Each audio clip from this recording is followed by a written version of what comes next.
आइल बानी भंगिया के गोला, मंदिर के गेट जल्दी खोलिए भोला। हाँ हाँ लेके आइल बानी भंगिया के गोला, मंदिर के गेट जल्दी खोलिए भोला। चढ़ गइल सावन जनी खाई रउआ भौआ।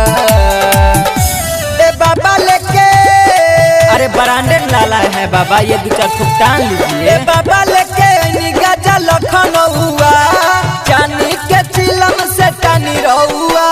ए बाबा लेके गजा लखनऊआ, चांदी के चिलम से टानी रहुआ। सनहिया रिकॉर्डिंग स्टूडियो कटसा।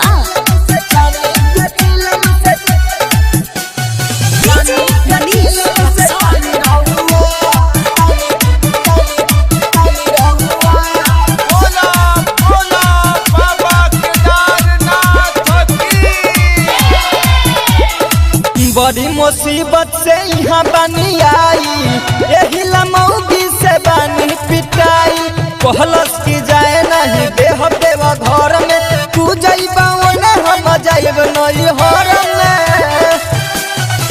बड़ी मुसीबत से यहाँ बनी आई, यही लमौगी से बनी पिटाई। किसी किसी भांग के बनौले बनी पौआ।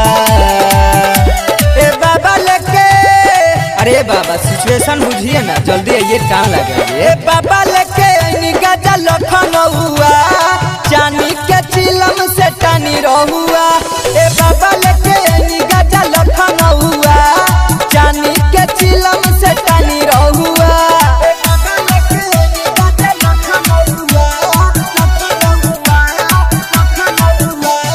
डीजे मनीष रक्सौल।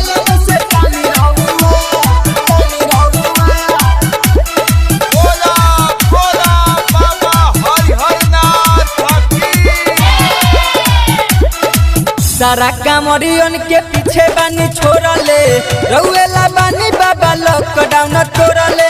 उदय जवाला लेके ओइले बेला पाता, हजारी लगा दी बाबा खोली अपन खाता। सारा कामरियन के पीछे बानी छोड़ले, रउएला बानी बाबा लॉकडाउन तोड़ले। वीर धनंजय द्वारा आइल बारे रउआ। ए बाबा लेके अरे बाबा मुसीबत नहीं बुझ रहे, आइए ना कान लगाइए। बाबा